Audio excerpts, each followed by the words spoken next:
My name is Zoe Leigh, founder of Chicago Flips Red, and I'm here to expose what's happening in Chicago where your right to speak freely is under attack. On Tuesday, September 16, 2025, Chicago Mayor Brandon Johnson signed an executive order titled The Right to Protest, aiming to safeguard the constitutional rights of residents aimed at escalating federal immigration enforcement activities in the city and suburbs.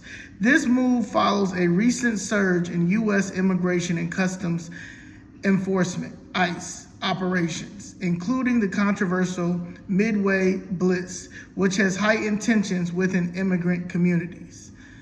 The executive order directs the Chicago Police Department to actively protect individuals exercising their right to peacefully assemble, even if federal authorities attempt to restrict such activities. Mayor Johnson emphasized the importance of the action, stating, "There is something very fundamental about our country, and that's the ability to be able to peacefully assemble and petition its government." He also criticized my president, Donald Trump's approach to urban safety, describing it as an obsession with militarizing cities, a stance he deemed detrimental to democratic values. This executive order builds upon a previous measure signed by Mayor Johnson in August 2025, known as the Protecting Chicago Executive Order. That order was designed to counteract federal immigration crackdowns and potential National Guard deployments in the Chicago area.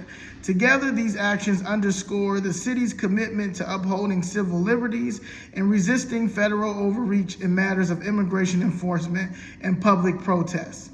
Recently, Mayor Brandon Johnson signed the so-called right to protest, his executive order claiming the Chicago Police Department must protect people exercising their right to peacefully assemble.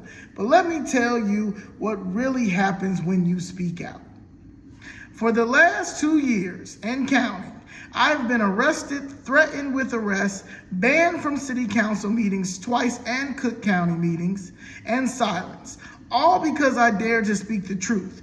Meanwhile, the chambers are filled with paid protesters and select clergy pushing the mayor's agenda. This is selective enforcement, not protection of freedom of speech. Let me remind you, the First Amendment of the United States Constitution guarantees that Congress shall make no law abridging the freedom of speech or of the press or the right of the peoples to peacefully assemble, petition the government for a redress of grievances. This means no city, no mayor, no police department can silence you for speaking out against them. So let's tie that in with the Safety Act, which is supposed to protect people from unfair pretrial detention and promote justice reforms. Yet the city is using criminal trespass charges against people who speak out. If the city truly supports reform, why are dissenting voices punished? Safety Act aims to modernize criminal justice, including limitations on pretrial detention. Using criminal trespass charges as a tool against political dissent might be inconsistent with the Act's goals of fairness and preventing abuse of law enforcement powers. Arrests, bans, and CPD involvement could show a pattern of retaliation rather than neutral law enforcement, strengthening civil rights claims. The mayor has signed an order of protecting peaceful assembly while the city enforces trespass and bans against those exercising that right.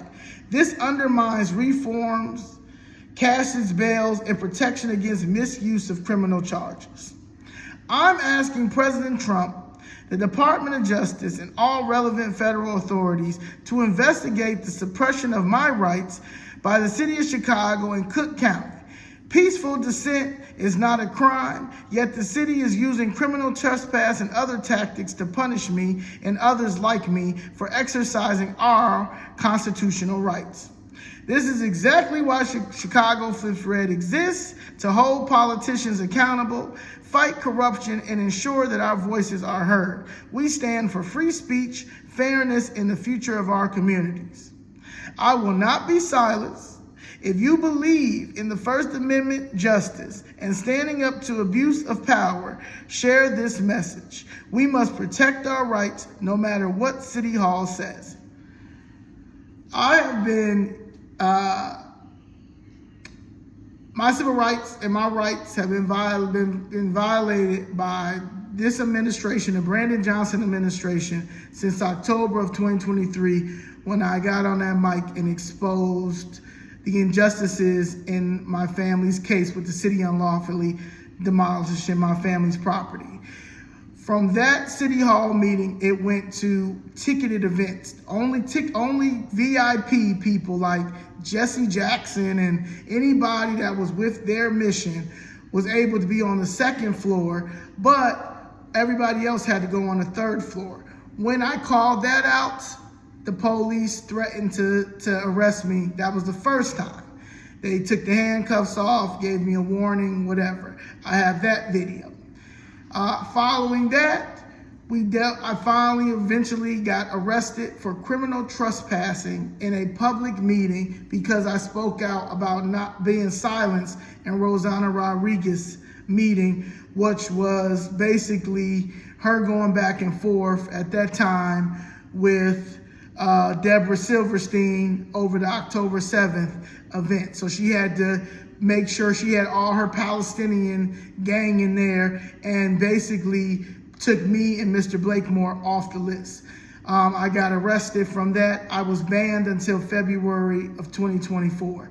Mr. Blakemore, a couple of weeks after that, he was dragged out because they told him that we only could have 1 minute on the mic. That was Andre Vasquez. And he said you could not do that. The first 10 people that could sign up could speak, or you would have to let everybody speak and give them their 3 minutes. Of course, they used the police against him and dragged him out as an 81-year-old man. I have that video. I'm going to post all these videos, the links underneath this. I got arrested by calling out, detained when I called out Toni Preckwinkle for her being okay with them playing with our deeds and we're losing our homes and stuff like that in Cook County because she's just letting them run wild with our deeds and misplaced deeds and do everything unlawful. So because I was speaking out and talking about that on top of all the immigration money that this administration was stealing, they would silence me. I currently have a lawsuit in federal court right now because January 2025, they banned me because I started speaking out about that Madigan case, but because they said that I put my fingers in David Moore's face in the hallway, and that could have been assault, which if you look at the tapes or anything like that, which they'll never show, none of that never happened. But that was the last straw, and I finally filed my First Amendment speech lawsuit against this city.